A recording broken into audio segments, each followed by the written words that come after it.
and then you sip and you drink it. And then you tell people about the mushrooms you took, man.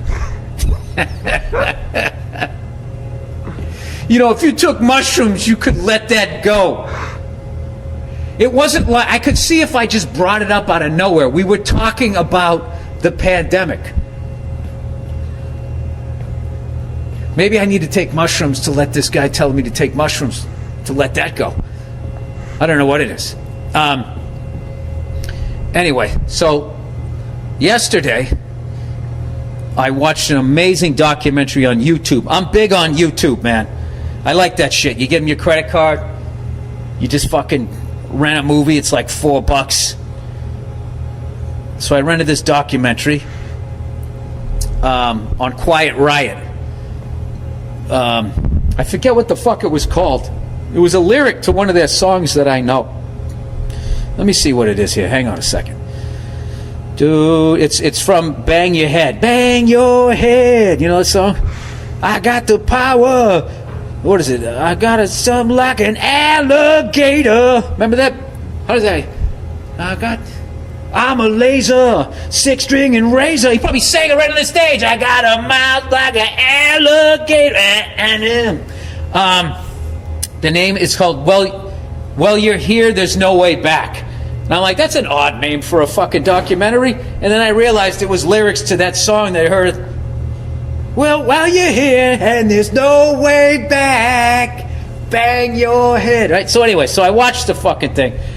And, you know, Frankie Banali, rest his soul, was doing the thing, and you got to see, like, he's just one of those drummers, like, the second he sits down, you almost hear a thud, you know, like just heavy fucking rock drummer, fucking awesome drummer. And it's an amazing story of that band and that album, Metal Health, and how it kicked in the door basically for the whole Sunset Strip, and all of these bands were able to run through this porthole that they created because the album went #1. I forget the two. It passed The Police, Synchronicity, and Michael Jackson Thriller. I mean, this fucking album was huge. So it caused the entire music business industry to be like, holy shit, where the fuck are these guys from? And then they came down and all of that stuff that you've seen, all of these bands that ran through that door. I would guess anyone from Motley Crue to Guns N' Roses and all those bands that I grew up with that I love. So it was a really amazing documentary, and the level of comedy in it is fucking amazing. Just the sheer amount of band members, the bass player, every time they go to a gig, like his fucking amp doesn't work, and it's always right as they're not, like it works at sound check, and then they'll just be like, ladies and gentlemen, coming to the stage, and be like, I got no power. Wait a minute, I got no power. So they had that shit. They had like a fucking 90 lead singers. So anyway, the lead singer dies, unfortunately, Kevin DuBrow. So now they got to get a new lead singer. So then you got to choose. You got to be like, all right, we're going to get like a proven guy, or we just going to go out there and try and get somebody that sounds like him. So they went that road. They tried to get somebody that sounded like him. And they get this fucking dude in there who is basically painting houses. He comes into the audition and just fucking crushes it. Sounds just like Kevin DuBrow. But the thing is he looks like a fucking lobster fisherman. He's got like his hair's so wet, it's like white and yellow, it's like hanging down. He just looks like, I don't know. It's like he looks like he played in like the NFL in the 1950s when there was the idea of face masks was just coming around, right? This guy lived a life. So they pick him. They say, you're in the band. So we got to make you look like a rock star, right? So they fucking dye his hair, dye his goatee. They get him all cleaned up. He did look great. And then they took him down to like the rock star store, which is, I don't know the rules of rock, but there's just something fucking hilarious to me that you still have to wear leather pants even if you're 60. So they take him into this fucking high-end Hot Topic place, and they're picking out shit that, like, I mean, when I was a kid, whores would wear it.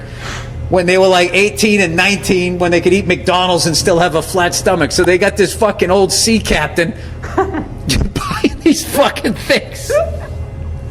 But you know, they ended up picking out, you know, the guy picks out these ridiculous leather pants, and I almost bursted out laughing, and then the guy they're picking goes, oh yeah, man, I saw those. And I'm just like, all right, I guess I don't know.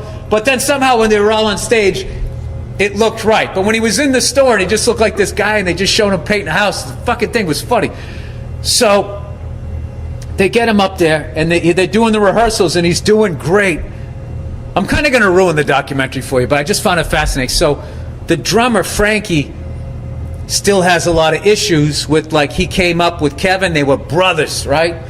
They had nothing and they came up together, so they had this bond. So he has all of this grief that when he plays, he no longer sees Kevin. When I don't know, I just lost my train of thought because I was just thinking, that was just freaking me out that he was actually on this stage. Yeah, like he doesn't see Kevin. Then he had like anger issues because his friend died and then just left him with this thing, because the fans were really fucking mean. Because at first, you know, in the emotion of the guy dying, he goes, Quiet Riot is over. And then 3 years later, it's like the guy's got bills to pay. He's allowed to get past grief. And then when he wants to do it again, all these alleged fans of the band start shitting all over him, which I don't get. It's like, it's his band. He gets to decide if you don't want to see it. Like, just some of the shit that people wrote was just really asshole things, right? So anyway, so he's going through these emotions of like missing his friend and he basically has a bunch of unresolved issues. He's an old school New York guy, so he's just, you know, paved over the emotions. So I totally related to that. And he's a fucking great dad. You know, he has a daughter. He's just, you can just see, he's awesome, right? Just the way his daughter talked about him, you could see that. So anyway, so they hire this guy, and you can immediately tell by the guy's body language, he needs to be built up. And instead of building him up, Frankie is like taking out a little bit of his anger that the dude's not there. He's just saying this shit like, you know, you're doing great in the rehearsals. You know, and we can rehearse this thing another 9, 10 fucking times, but you know, it doesn't mean shit till you get out there in front of those live fans. And I'm telling you, you know, you can have a good show and everything's going to go perfect, but then the next show could be only okay, or it could be, and you literally see the lead singer like, he's like pulling into himself. And I'm just sitting there thinking like, that's not the road to go with this guy. This guy needs to be built up. And they don't do it, so they're doing their first gig. They're in a club like this, and for whatever reason, there was like a pole on stage, not like a stripper pole, like one of those poles that you have, like you know, somebody's unfinished basement. So he's up there and he's killing the songs, but you can see he's kind of, you know, you're stepping into the shoes of a fucking legend who died. You're like, these people start booming. So he's like, he's killing the songs, but he's kind of like that. And at one point, they're doing like a drum solo. I mean, sorry, a guitar solo. And he just sort of kind of backed up and was leaning on the pole. So then they cut back after the show, and Frankie's getting in on him, just being like, he's like, I mean, what the fuck, man? You got to be out there selling the shit. You fucking sitting there leaning on a fucking pole, right? I don't know. You just. You got to see the thing, because I had this fascination. You know, first of all, you know, playing drums is a hobby. Big fan of Frankie and that band. And just coming up as a comedian where you were just on your own. And, you know, there was a camaraderie with your open mic buddies and stuff on like a bad night that everybody would just go up and take a beating. And then you just pick one guy in the crowd who was like the biggest cunt, and everyone would try to say something mean about him. That was the only way we could bond. I just was always envious of like how a band gets on stage, feeds off of each other, and then you try to conquer a crowd that doesn't give a fuck, that wants to see somebody else, that is too shit-faced. It's a fucked up bill that you're on. Like, I always thought that stuff was amazing. So I can't recommend that documentary enough. I know I was talking about it like it was a little Spinal Tappy, but they all are. You know, same stand-up comedy ones are too, but still, just like learning, like I knew that album was big, but I didn't know that it passed The Police, and I think the biggest selling album of all time. So it's really fascinating. And then also you get to hear Frankie play.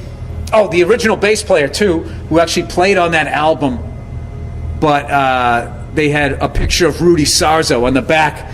They had the whole band, Carlos, Kevin, Frankie, and then Rudy. And then a little note on the side just said who actually played the bass on that album. And it still bugs that guy. And they had him at like a signing, and this huge Quiet Riot fans going, who are you? what is your name again? And he says like his name. And he goes, no, I'm on the album. And it's just, and the kid goes, oh, it's sorry they didn't put you on there. And he goes, and the kid's walking away. He's like, no, I'm on there. I'm on there. It says it. And then they cut to the guy afterwards, and he's just like, I mean, do your research, man. So, I don't know. I enjoyed it. So, I got my tea's almost ready here. I don't see the steam coming off. I don't have a place to put the bag, though, do I? I guess I'll set it down right here. I'm waiting for some asshole from fucking London to write in to say I don't know how to fucking drink tea properly. You know what I mean? Some crooked teeth cunt, right? You got to think with Invisalign, that nation is finally getting their shit together, right? They got to be, right? I mean, there's no excuse. At that point, then having crooked teeth is just a choice. And then people from England go from, like, being hard to look at to, like, kind of cool. And then you understand, like, oh, this is why all these good bands came from out there. These people don't give a fuck. All right, you got to sit down when you drink tea.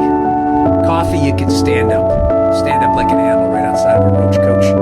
You know, talking about the chicks you want to bang at the office. Are you even allowed to do that anymore?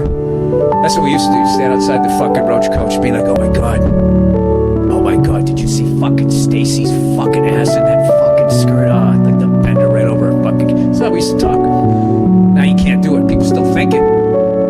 They're thinking it, but they're like talking about the environment and saying woke shit about Black Lives Matter, but they're still thinking of bending her over. I mean, human beings haven't changed that much since I was a kid, right? Oh, it's still hot. Oh, my taste buds. Oh, Jesus. This is sliding out of the way here. It's an expensive production here. Speaking of expensive productions, I'm going to... Oh, it's Thanksgiving.